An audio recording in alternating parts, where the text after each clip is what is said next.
All right, welcome back to Teleperformance's podcast. We are back today in our third session of our TP Women podcast for the month of March, where we're going to do our focus month, laying out all of Women's History Month.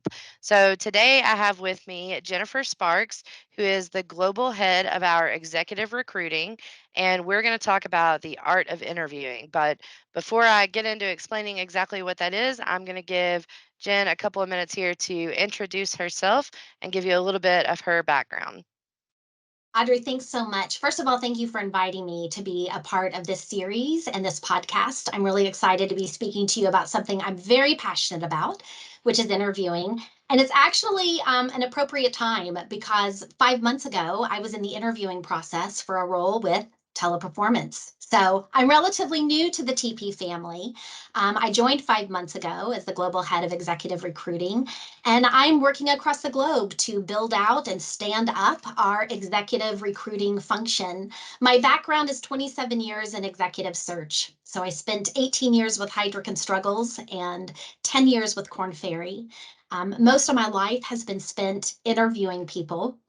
It wasn't until about 6 or 7 months ago that I actually engaged in being interviewed, which I have to admit was a bit terrifying initially. I was very out of practice, but here I am. Thanks again for inviting me. Well, we are happy to have you with us today. Happy to have you at Teleperformance. I think just in talks we've already had with the ERGs, we're going to have some really good connections between your team and all of the employee resource groups. So I'm Yes. looking forward to that. So, what we're here to talk about today, obviously, is the art of interviewing, like we said, which for our listeners, just to give you all a little bit of insight of what we're going to talk about, is really kind of the do's and don'ts of interviewing, how to prepare for an interview, whether that be, mentally, physically, how to practice, um, the best ways to approach an interview, just several things like that. So, we'll go ahead and kind of jump right into that. So, Jen, when we're talking about interviewing, one Mhm. of the first questions that, could come up is why, what are you even doing in an interview? What is the goal of Sure. an interview? Sure. Yeah, I like to think of an interview as a two-way street, right? Oftentimes we go into an interview and we think, well, this is the company interviewing us. But actually, the company's interviewing you or the team or the executive as much as you are interviewing them. It's your opportunity to learn about them. It's their opportunity to learn about you. And really, the goal of any interview is to find out what the executive or the candidate has done in the past to best predict what that person will do for you in the future. I like to think of an interview as a discussion, and I'll never forget when I was going to have my first interview with Alan Winters. I was a bundle of nerves, and I told my husband, "It's not an interview; it's just a discussion." Right? And that's one of the things that I did to kind of mentally prepare myself to go into it.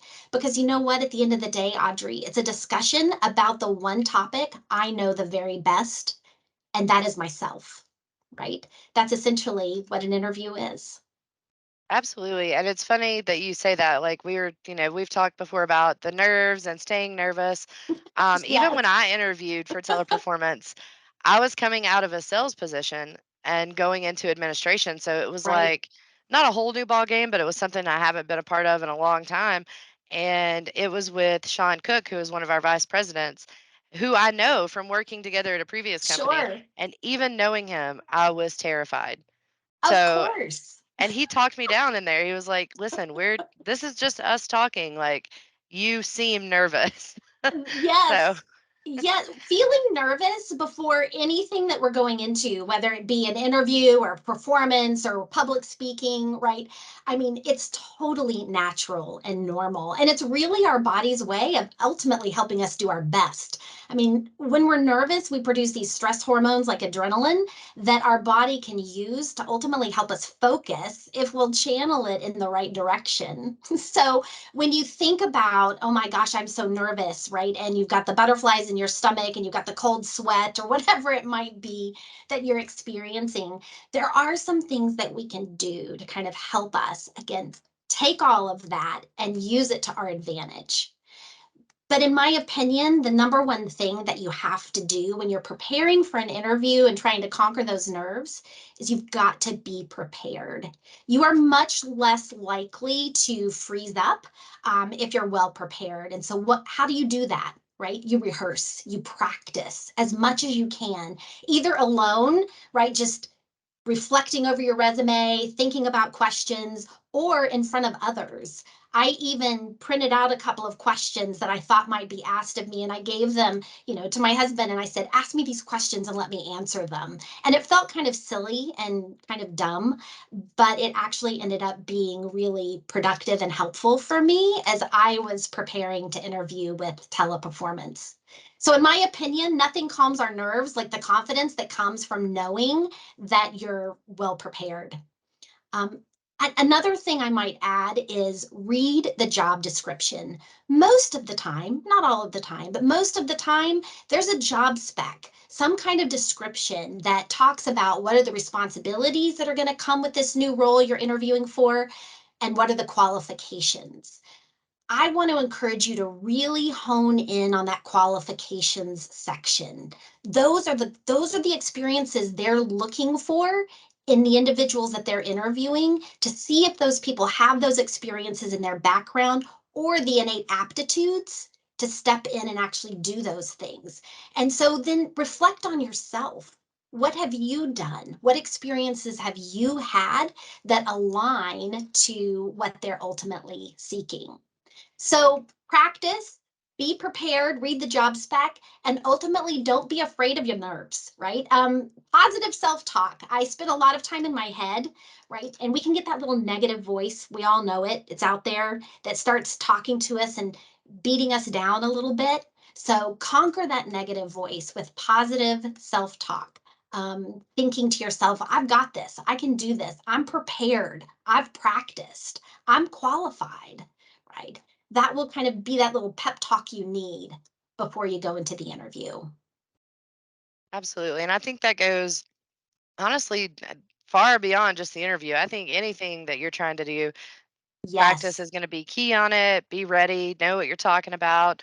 I do that for even things like we're doing right now. So I think right. that's great advice for interviews and just beyond that, especially in the work environment. So when we're talking about prepping for an interview, and Mhm. this is something that I've seen come up obviously numerous times in the past 3 years, more than anyone's ever dealt with it before. So when pre-COVID life, when so many people did not work at home, Sure. you had to prepare so dressing, how you body language, everything to go to an in-person interview. And Yes, then now interviews so much of the time has shift to virtual or that's phone right. interviews or on camera video like we are right now. Do you think the prep for that is very different, or are there a lot of similarities in how you prep for in-person and virtual interviews? It's a great question. Um, there are similarities, but there are big differences as well. So maybe we could break them down and kind of talk about if you had an in person interview with a manager or a team leader or with another organization, right? What does that look like versus how do you prepare for a virtual interview? In person, if we just kind of tackle that first, the interview starts when you walk into the office. I actually tell people the interview starts when you pull into the parking lot. You never know who's watching, and you never know who the hiring manager or the people that you meet with will actually go out and talk to and touch to say, "Hey, how was Audrey when she walked in? Did she greet you? Was she kind? Was she friendly?" Back in my days of executive search, I actually had one client, they're a global Fortune 50 company. For them, the interview started the minute the person walked through the doors of their massive organization, from security check-in to the executive assistant who was going to usher them back to the room, to every person they touched along the way. They went and got that person's impression and opinion, which spoke to their culture, right? They were not Absolutely. going to hire anyone who considered themselves better than anyone else in the organization. So that interview starts the minute you walk in the door. Whether you're in person or virtual, be aware of body language, right? That plays a big role in any interview. What are your verbal crutches, right? So, what do I mean by that? Right? Verbal crutches are those filler words that we use when sometimes they come out even more when we're nervous. The words like and, um, like, anyway, right? They're these words that we're constantly interjecting into our conversations when we don't even really realize it. If you're not aware of your verbal crutches, I would ask someone. They probably have noticed them and they'll point them out to you. And also the nonverbal cues, the things that we do when we're nervous, like incessantly shaking the leg, right? The leg's bouncing up and down, so everything else is, bouncing around, or, twirling our hair, or, cracking our knuckles, things that we don't even realize we're doing, but they do convey something in the interview. I once had an individual I sent in to interview with a CEO, and that CEO called afterwards and said, I really liked the person, but I have to tell you, this person picked up a pencil on my desk and proceeded to twirl the pencil throughout the entirety of our interview. It was incredibly distracting. And I have to think, can I put this person in front of the board of directors? Right. So, there are times when our nonverbal cues can sometimes get in the way of, ultimately what we might like to do professionally. So, those are things we have to think about, and they can come across in person. They're really obvious in person. They can also come across virtually, right, when we're online as well. So if we transition to kind of how do you prep for a virtual interview, I would say, Audrey, you've got to test your equipment, right? That's like number one. Make sure that you've got your camera placed right. No one's looking at the crown of your head. I did an interview last week with someone for teleperformance, and that person stared this way the entire time. So I had a nice profile, but they never engaged with me. And there's something about eye contact is like the window into your soul, right? In a way, right? When you look at someone in the eye and when you can make eye contact with them, there's a connection there that happens. Don't be afraid of that connection. Some people that's hard for them. So they want to look down when they're talking or they want to look up when they're talking. Look at that person, engage with them. And then again, minimize your distractions, pets, dogs, whatever it might be. Sometimes when I'm interviewing, I have to put a sign on this door that says, please knock or do not come in. Mom's interviewing. I got to keep the kids at bay, right? So things that we do to just make sure that our environment is as distraction free as possible. And then whether you're in person or whether you're virtual, I would say, my mom would say, dress for the job that you want, not the job you have. Right. So, what do I mean by that? Be you, be uniquely you and yourself, but also be aware of how that comes across in a meeting. And this may sound really silly, but I have a 10-point rule. Not everyone needs to adopt this, but it's worked for me. So, what do I mean by that? I should have no more than 10 points on my person at any given time. What's a point? My glasses are a point. Every ring on my finger is a point. Every bracelet I'm wearing is a point. Every necklace I have on is a point. If I have more than 10, right? And if it's a man, right? A tie is a point, right? There's lots of different ways you can factor that in. But if I have more than 10, it might be too much. Again, I want everyone to notice me, what I have to say, my experiences. I want them to speak for themselves. I don't necessarily want them to remember me as the lady that came in for the interview with, crazy things on. And so it's just, again, something to think about while you're getting yourself prepped and ready. Dress for the part you want, not the part you have. I've never really thought about that, honestly. Like, I've never heard of the 10-point rule. We all know how to show up and look our best or what we think is our best, but there is a point that it definitely is like too much distraction, or Yeah, where you show up on that day and you're dressed out to the nines, and then you show up every other day looking absolutely nothing like that. So, exactly. Exactly. And again, I don't want anyone to walk away thinking they have to dress a certain way in order to get a job. No. And if that's the case, that may not be the job for you, right? Know yourself, be uniquely you, but also self-reflect, right? Think about the image that you're portraying, especially vis-a-vis, right? Where you want to go professionally, how you want to grow, what kind of role you're trying to step into. All of that does matter. Absolutely. So dress to the best version of yourself That's right. and what That's you're exactly comfortable right. in. Yeah, for And now I'm sure. like watching all my filler words in my head big time. Right?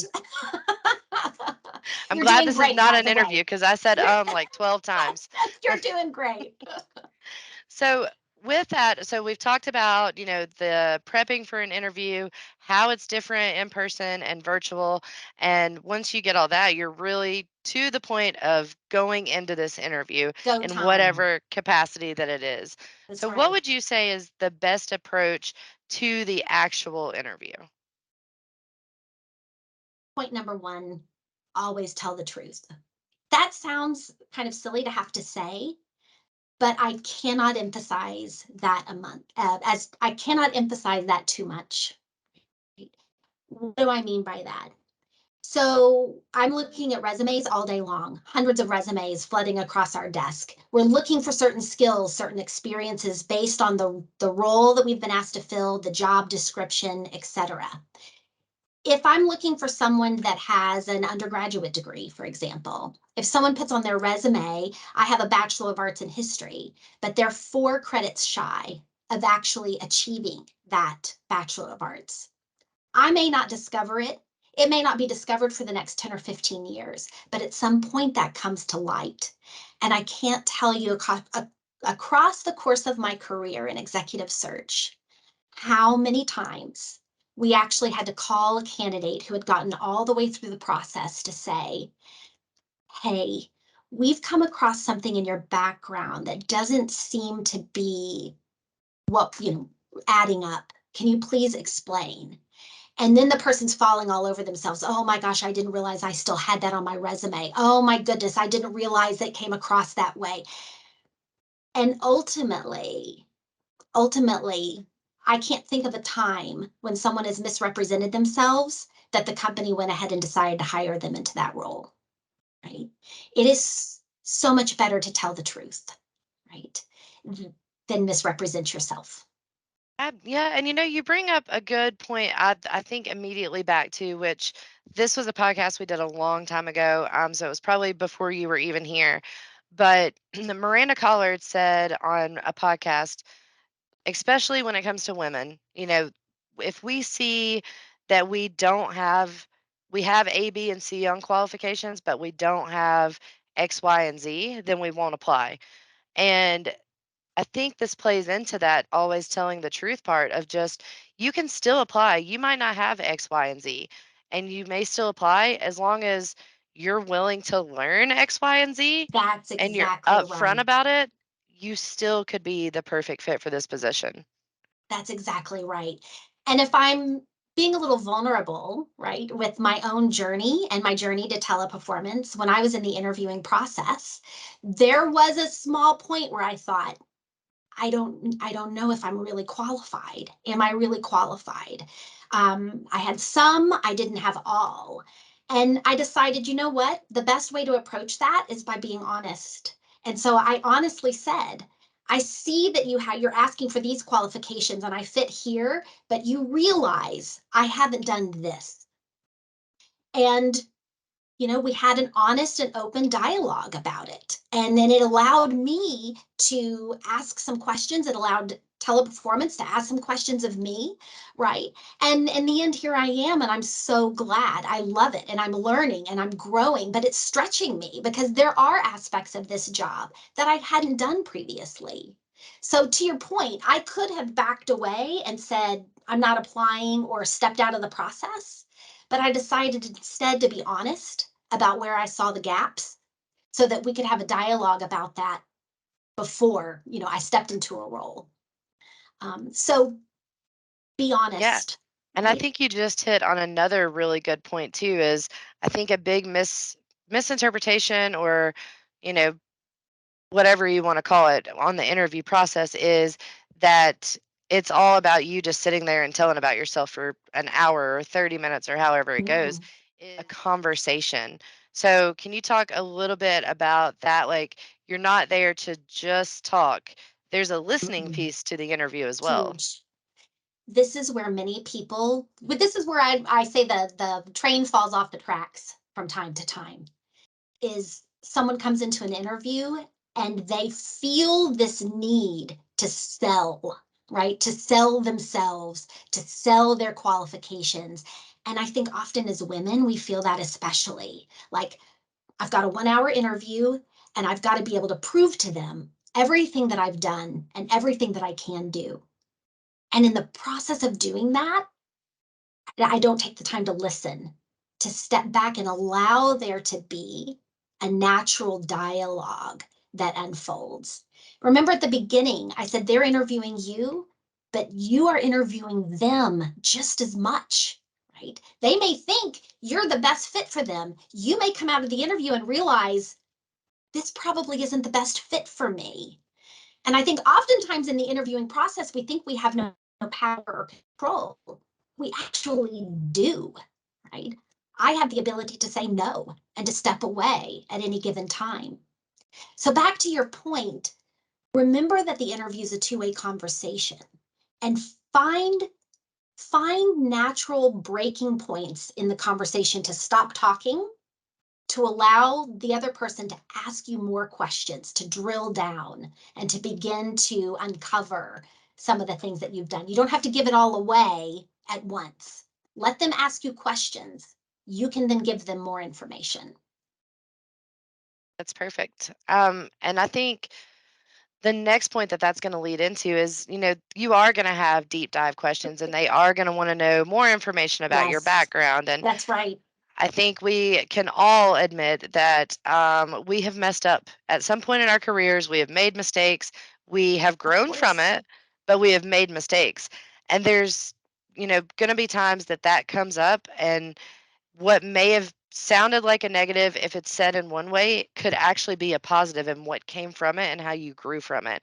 So, what would you Mm. say is the best way to take those negatives and spin those into a positive as to what you can do for this, a new role, a new company, just from what you've learned in the past?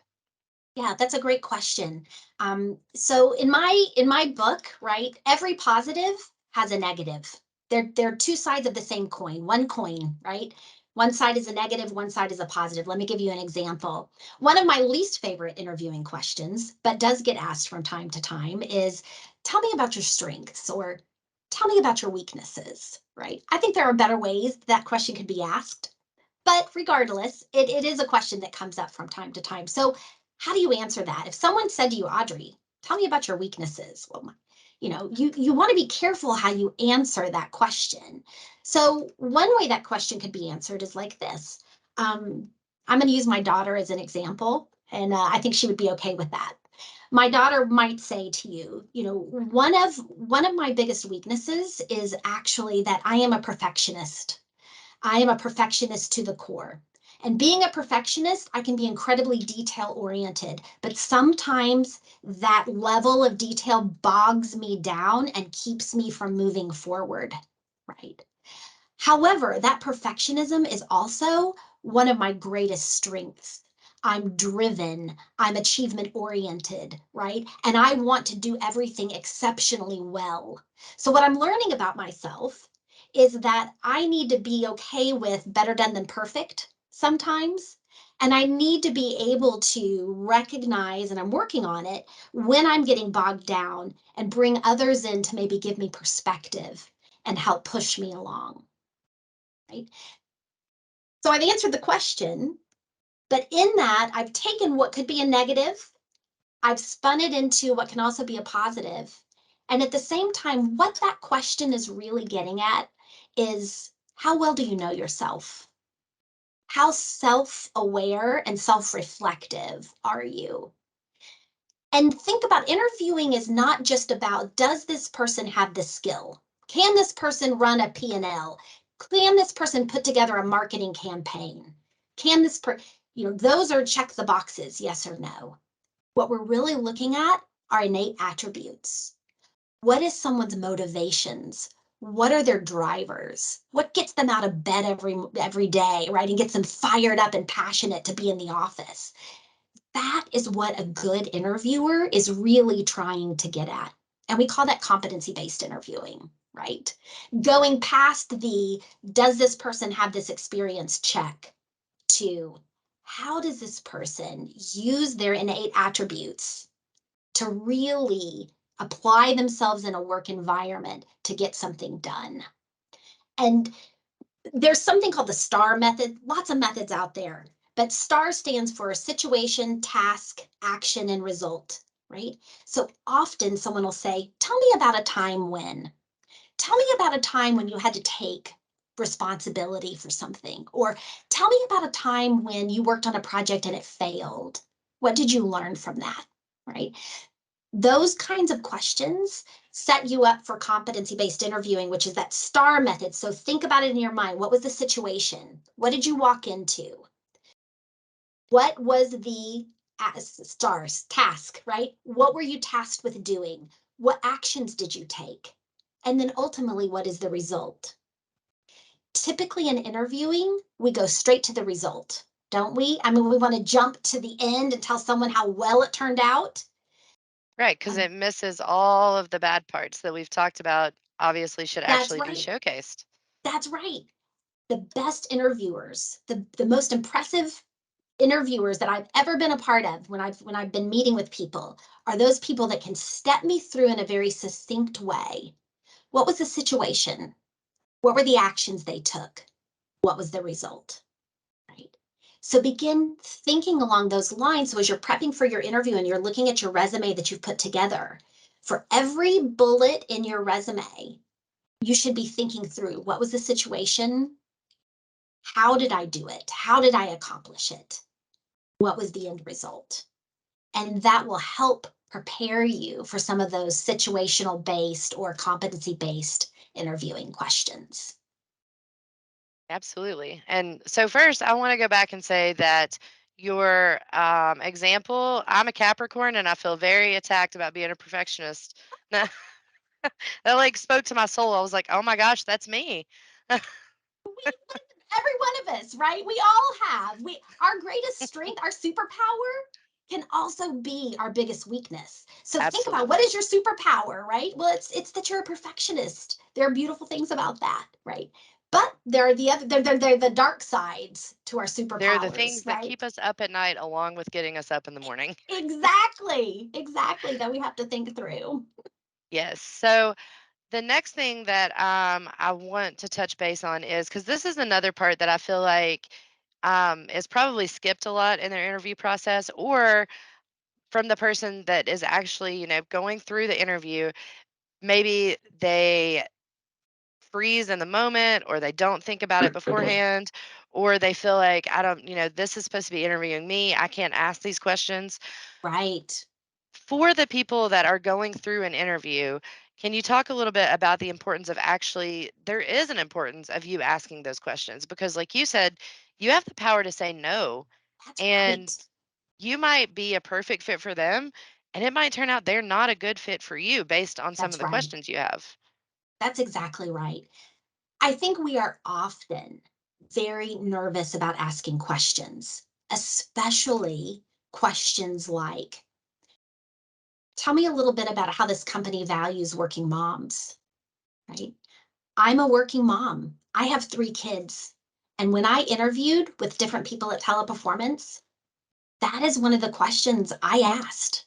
I wanted to know, is this a company that is going to value who I am as a working mother and know that my kids are the center of my universe? My job, I'm going to give you everything I've gotten more, but my kids are the center of my universe, They come right? first. Yes. I I feel like interviewed a at lot of times we let that be, we feel like it's going to red flag us 100%. when it's so important for us to ask that question. And here's the thing, it may red flag you. Truth be told, there's nothing you can do about that. But do you want to work for a company or a team or a manager or a leader who doesn't value that, you'll ultimately be miserable. You'll ultimately be miserable. And then that'll be like, we all get a mistake or two, as we're going through life. That'll be one of those mistakes you look back on and you think, I should have known better, right? I think that's why it's so important to think about, Audrey, what do you value? What do you value? Not just what does a company value, but what do I value? And then how do I align, make sure I'm aligning myself with a company who values the same things? That's going to equal success. And I think often as a woman, we're nervous about asking some of those questions that we think might flag us. But let me tell you, I'd much rather know up front, right? If I had thought for a hot second that Teleperformance was a company that wasn't going to value me as a working mother, no, thank you, right? We wouldn't be having this conversation today, right? For sure. And I think that's a great thing about teleperformance, honestly. I mean, there's work life balance is such a big deal now. The culture Yes, of our company, yes. so many of those questions that you would ask in the end of an interview, I think tells you some of the best things that you might have never known about teleperformance had you not asked those questions. That's exactly right. You have to be willing to ask questions. And to be honest, when I spend an hour interviewing someone and I get to the end of the interview and I say to that person, what questions do you have for me? And they say, no, I think you did a good job of answering all of them. Well, either I did a really phenomenal job in the interview, or there are times where I hear them respond that way and I think, are they really interested in this job? Are they really interested in what I'm selling if they don't have any questions at all? So always, always, always have a question or two in your back pocket. It can be a question as simple as, why did you join? I'd love to hear why you joined the company, or I'd love to hear from your perspective what it's like to work for this manager. Or tell me a little bit about the culture of the organization. What keeps you there? Another question I like is, people who come in and you see as really successful, what makes them successful working for you? Right? There are a number of those kinds of questions you can have in your back pocket that you can pull out at any moment, at the ready, to be able to just ask one or two at the end, because that does demonstrate A, that you're interested, and B, that you're listening, right? Which I think is really important. Yeah, I love those. All of those are really good questions for the situation like that. So, we've talked a little bit about, you always feel like you're trying to sell yourself in an interview. Yes, The company, obviously, the person doing the interview has to feel like they're trying to sell the company to that's you. right. That's right. So, how would you go about selling yourself during an interview without coming off as overconfident or arrogant? Because I think we get worried that we're going to oversell ourselves Mm, and not do it in a way that doesn't come off as arrogant. sure, sure. That's a great question. I think a couple of things come to mind when I think of that. One is, I think it behooves all of us to be self aware, to really be aware of how we come across, right? Do I come across in an aggressive kind of, manner, like I'm the best person you're going to find for this job, hire me, right? Or do I come across as humble, right? Do I come across as respectful?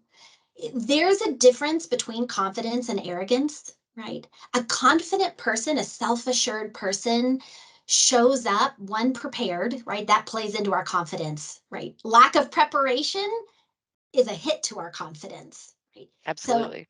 a confident, self-assured person show up to an interview, they're prepared, they're innately aware of who they are, what their skills and their abilities are, they're confident in that, and they're willing to engage in a two-way dialogue, right? To enter into that conversation or that discussion.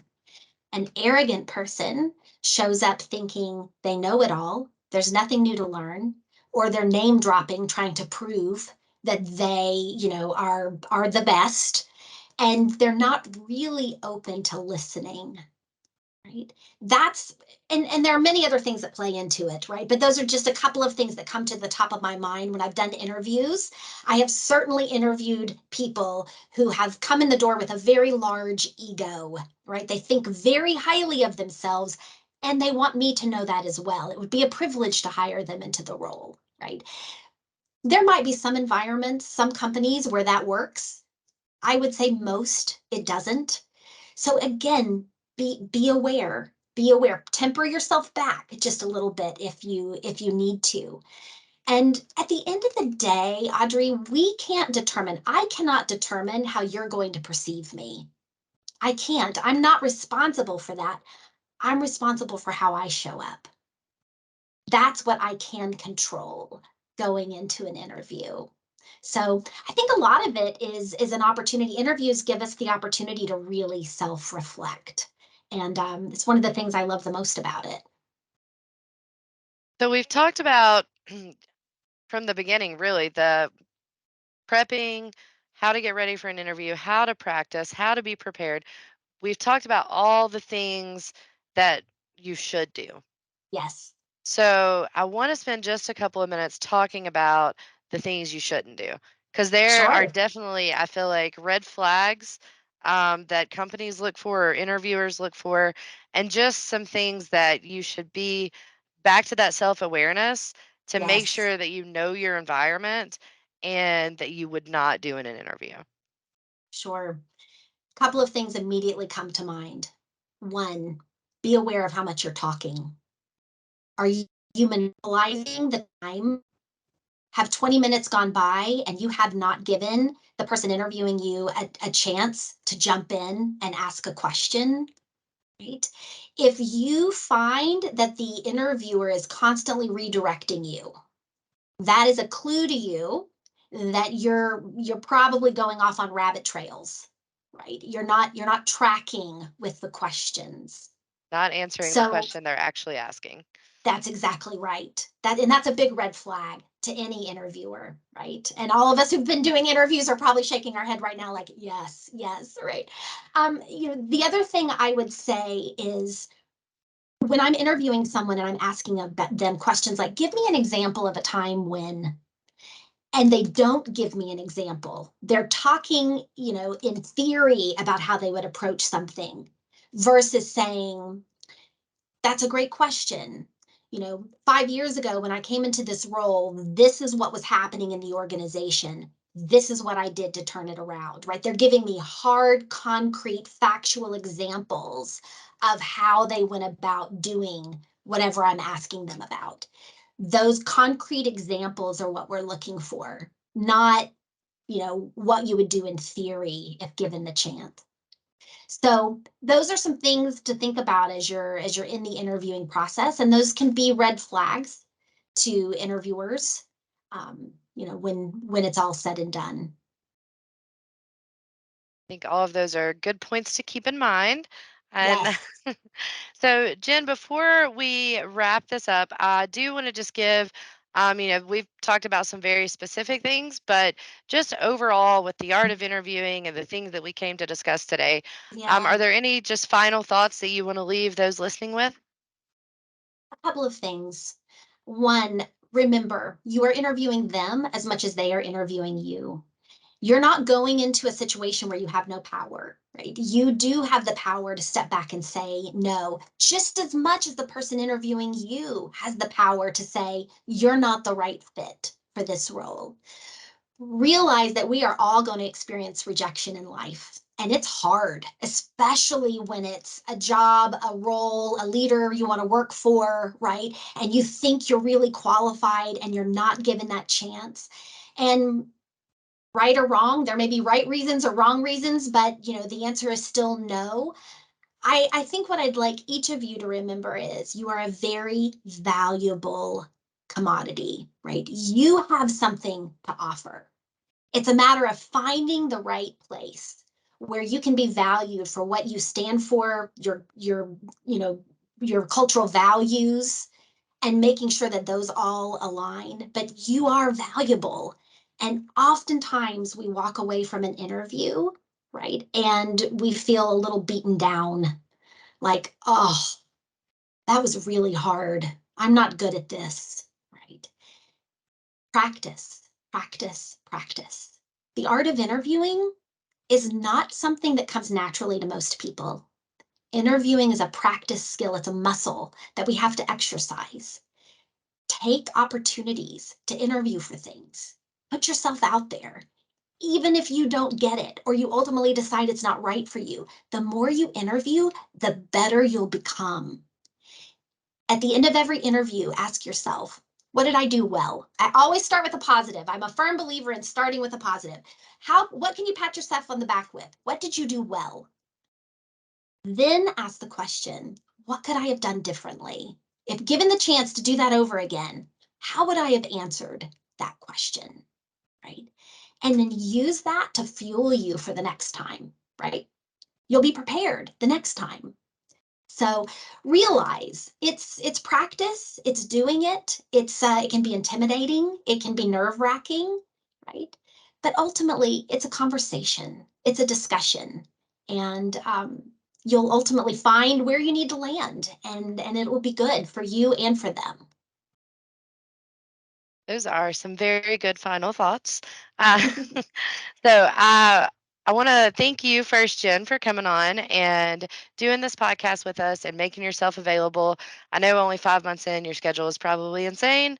So ultimately, the art of interviewing is, I think, going to be one of our most powerful ones this month because we have so much going on behind the scenes that is to help people build resumes and That's right. perfect the art of interviewing and how to know when you're ready to elevate. So I just want to thank you for coming on because I know this is going to be really important to those watching. Thanks so much for inviting me. I really appreciate it. All right, and for everyone listening, we will start some Q&A and that's going to be the end of what we've got for the day.